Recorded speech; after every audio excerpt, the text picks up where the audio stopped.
Assalamualaikum anak-anak semua, bagaimana kabar kalian? Bu Nur harap kalian sehat-sehat. Oke. Nah, hari ini bersama dengan Bu Nurul, kita masih belajar materi Al-Islam. Kok Al-Islam terus ya, Bu? Iya, sabar, nanti kita ganti materi yang lain. Tetapi hari ini Al-Islam lebih dahulu, ya. Nah, sebelum belajar dimulai, mari kita baca doa. Raditu billahi rabba wa bil islami dina wa bi Muhammadin nabiyya wa rasula rabbi zidni ilma warzuqni fahma. Amin. Selesai kita membaca doa, mestinya kita sudah siap untuk belajar. Nah, perhatikan anak-anak. Bu Nurul punya gambar untuk kalian. Ini adalah gambar buku yang bertumpuk, sangat tinggi. Dan bahkan tingginya itu sampai menjulang, seakan-akan sampai ke awan. Nah, ada apa dengan buku-buku ini? Ini berhubungan dengan materi kita hari ini. Kalau kemarin kita sudah belajar tentang syirik, tentang munafik, maka hari ini kita belajar yang lain. Belajar tentang menuntut ilmu. Bu, kenapa kita harus belajar materi menuntut ilmu? Padahal kita sudah menuntut ilmu setiap hari. Dari TK sampai dengan sekarang udah kelas 6, kita setiap hari berangkat ke sekolah, pergi ke sekolah, itu kan berarti kita sudah menuntut ilmu. Nah, anak-anak, ini jawabannya. Tujuan pembelajaran kita hari ini, ya. Yang pertama adalah kalian bisa mengetahui dasar hukum diperintahkannya menuntut ilmu. Nah, ternyata menuntut ilmu itu perintah dari Allah, bukan perintah orang tua, bukan perintah atau keinginan diri sendiri, tetapi itu ternyata juga perintah dari Allah. Yang kedua, setelah mengetahui bahwasanya belajar itu perintah dari Allah, maka kita akan semakin sadar dan tambah semangat dalam menuntut ilmu. Ini tujuan pembelajaran kita hari ini. Kalian sudah paham? Nah, mari kita mulai belajarnya. Perhatikan anak-anak, ini adalah potongan ayat. Yarfa'illahu alladhina amanu minkum walladhina utul ilma darajat. Ini adalah dasar hukum diperintahkannya kita menuntut ilmu. Kalian harus tahu artinya. Nah, ini. Allah akan meninggikan orang-orang yang beriman di antara kamu dan orang-orang yang diberi ilmu pengetahuan beberapa derajat. Potongan dari surah Al-Mujadalah, surah 58 ayat 11. Ternyata kita itu menuntut ilmu adalah ibadah, berpahala. Bahkan orang yang menuntut ilmu dan memiliki ilmu pengetahuan, dia akan ditinggikan derajatnya di sisi Allah.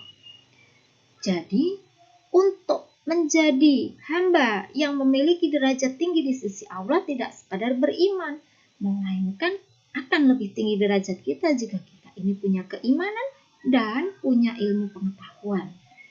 Nah, seperti itu anak-anak, kalian harus tahu. Hukum menuntut ilmu. Nah, ini karena itu adalah perintah dari Allah, hukumnya apa ya? Karena ada 5 hukum yang diberikan Allah untuk umat Islam. Ada wajib, ada sunnah, ada makruh, ada mubah, ya. Nah, itu menuntut ilmu itu termasuk yang mana? Nah, ternyata menuntut ilmu itu hukumnya adalah wajib untuk setiap muslim. Sesuai dengan hadis riwayat Ibnu Majah. Ini, talabul ilmi fardhatun ala kulli muslimin. Nurul yakin kalian sudah sering mendengar ini. Nah, ini ya. Jadi, kalau kita menganggap diri kita ini muslim, mengaku diri kita ini muslim, tapi kita tidak mau belajar, kita tidak mau menuntut ilmu, maka kemusliman kita ini dipertanyakan. Karena menuntut ilmu itu adalah hukumnya wajib bagi setiap muslim. Jadi setiap muslim, setiap diri yang mengaku dirinya Islam, mesti harus menuntut ilmu. Nah, dari tadi kita sudah belajar menuntut ilmu. Menuntut ilmu, apa sebenarnya menuntut ilmu ini? Ini pengertiannya. Menuntut ilmu adalah sikap seseorang yang selalu merasa butuh akan ilmu dan akan terus berusaha untuk menambah ilmunya. Jadi, orang yang haus akan ilmu pengetahuan, sudah mengerti tentang bagaimana sholat, cara sholat, hukum sholat, dia tidak berhenti di situ. Tapi dia akan belajar materi yang lain, pelajaran yang lain. Dia akan belajar membaca Al-Quran. Dia akan belajar untuk zakat. Dia akan belajar untuk berpuasa. Begitu. Jadi inilah yang dinamakan menuntut ilmu. Jadi dia akan merasa butuh dengan ilmu, haus dengan ilmu pengetahuan. Ini anak-anak ya. Nah, perhatikan di sini. Ini. Lihat, gambar ini adalah seorang anak bersama dengan temannya. Jadi berdua ya, dengan kitabnya. Dia berada di luar ruangan. Belajar di atas rumput. Apa nggak sakit? Nah, tapi dia nyaman. Oke, yang ini lebih dahsyat lagi ini ya.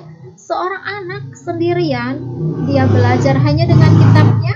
Dia sungguh-sungguh ya, terlihat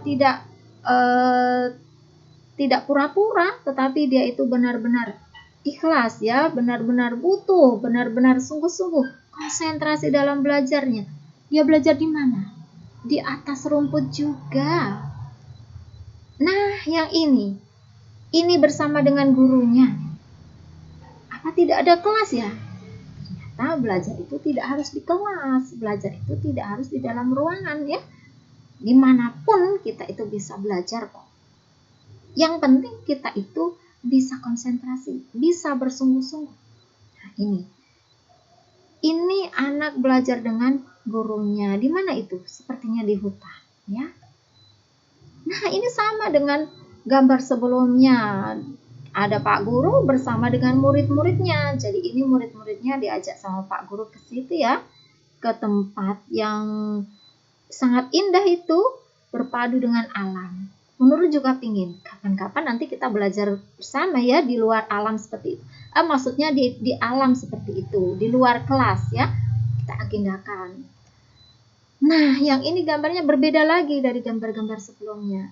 Di sini adalah semangat seorang Mbah Kakung, mbah yang sudah sepuh. Kita lihat, dia belajar walaupun tidak dengan guru, belajar dengan kitabnya. Oke, gambar selanjutnya ini adalah biasa kita lakukan ya, Bu Nurul yakin anak-anak belajar di meja itu sudah biasa. Nah, ini adalah heboh juga ini gambarnya. Di sini menurut tulisan di kaosnya adalah santri, berarti ini menunjukkan dia seorang santri. Dia belajar di tempat yang tidak biasa ya, dia belajar di mana itu ya, mungkin di halaman. Tapi dia tetap semangat. Demi apa? Demi mendapatkan ilmu. Nah, ini adalah biasa kita lakukan juga. Jadi kita kalau home visit belajarnya seperti ini ya anak-anak ya. Kalian bersama dengan Bu Nurul, dengan meja-meja kecil kalian ya. Oke. Nah, di sini Bu Nurul tampilkan gambar yaitu beberapa kitab yang berjajar rapi. Nah, ini menunjukkan bahwa belajar itu tidak hanya satu ilmu saja. Tidak hanya cukup dengan satu buku, tetapi banyak buku yang kita pelajari. Nah, selanjutnya ini perlu kalian ketahui anak-anak. Jadi, ada gambar laptop, ada gambar buku. Belajar tidak hanya dengan buku. Belajar tidak hanya dengan guru. Tetapi ternyata dengan laptop pun bisa belajar.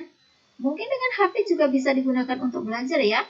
Tapi mesti kita berhati-hati dengan kedua benda elektronik ini. Karena di situ pelajaran kita harus kita pilih. Belajar yang harus kita pelajari adalah yang manfaat ilmunya ya, bukan ilmu-ilmu yang tidak bermanfaat.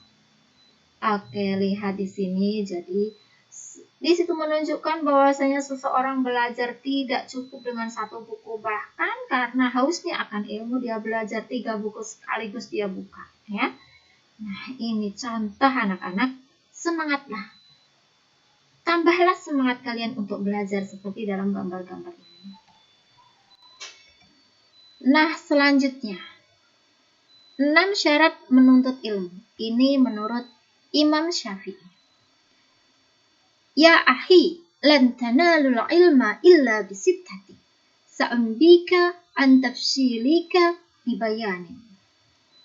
Hai saudaraku, hai anak-anakku, kamu tidak akan mendapatkan ilmu kecuali dengan 6 hal ini. Yang pertama, dakaun, kecerdasan. Yang kedua, wahirsyun, tamak akan ilmu, haus akan ilmu. Yang ketiga, wajtihadun, dengan kesungguhan, bersungguh-sungguh. Yang keempat, wadirhamun, dengan biaya. Ya, belajar itu harus dengan biaya, ya. Kalau kita online harus membeli kuota. Kalau kita offline, maka kita belajar itu butuh transportasi, itu butuh bensin dengan biaya, ya, semacam itulah yang dimaksud dengan wadirhamun. Selanjutnya yang kelima, wasahbatul ustad, bersahabat dekat dengan guru. Guru itu harus diteman, guru itu harus dijadikan sahabat. Karena kalau kita benci dengan guru, kalau kita tidak suka dulu dengan gurunya, maka pasti kita tidak akan mendapatkan ilmu tersebut. Karena salah satu syarat untuk menuntut ilmu, mendapatkan ilmu mesti bersahabat dengan guru. Nah, ini yang terakhir adalah tuluz zaman, yaitu waktu yang panjang. Belajar itu tidak cukup 1 atau 2 jam saja, tetapi waktu yang panjang. Seperti gambar yang tadi, tidak ada batas usia. Kakek yang sudah sepuh itu masih belajar, karena dia masih haus dengan ilmu. Sampai di usianya itu menua. Kewajiban kita menuntut ilmu itu dari kita lahir sampai kita masuk ke yang lahat, anak-anak, ya, perhatikan. Nah, selanjutnya di sini adalah adab menuntut ilmu. Adab menuntut ilmu yang pertama itu adalah niat karena Allah. Jadi niatkan kalau kita menuntut ilmu itu hanya ikhlas karena Allah. Kita berdoa sebelum menuntut ilmu, kita niat hanya ikhlas kepada Allah. Nah, yang kedua harus bersungguh-sungguh. Jadi jangan terpaksa karena diperintahkan mamah, karena disuruh ayah, bukan. Harus kita punya kesadaran sendiri dan kita harus sungguh-sungguh dengan belajar itu, harus dengan sungguh-sungguh. Oke. Yang ketiga adalah harus memperhatikan guru. Jadi kalau ada guru yang berbicara, kalau ada guru yang menyampaikan ilmu, harus diperhatikan. Apa yang dikatakan oleh guru, insya Allah itu bermanfaat. Apa yang dikatakan, yang dilakukan oleh guru, itu juga harus kalian contoh selama guru itu melakukan contoh yang baik. Dah yang keempat ini adalah mengikat ilmu dengan tulisan. Jika kalian itu sudah mendengarkan apa yang disampaikan oleh guru, maka jangan lupa untuk mencatatnya. Jika nanti kalian suatu saat lupa dengan apa yang dikatakan oleh guru, kalian bisa membuka catatan kalian. Itu adalah usaha kita untuk mendapatkan ilmu, yaitu dengan mengikat ilmu dengan tulisan. Selanjutnya yang kelima, itu adalah sabar. Tidak boleh kita tanpa kesabaran. Tanpa kesabaran tidak akan mendapatkan ilmu. Banyak halangan rintangan dalam setiap amal, apalagi amal kebaikan. Tetapi itu kita diperintahkan untuk bersabar. Dan yang keenam, ini adalah doa. Ya, doa kepada Allah. Jika kita sudah berusaha, maka bertawakal. Tawakal kita dengan berdoa supaya kita mendapatkan ilmu yang bermanfaat.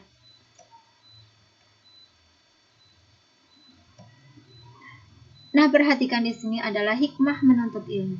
Jadi, jika kita itu menuntut ilmu, kita akan mendapatkan hikmahnya.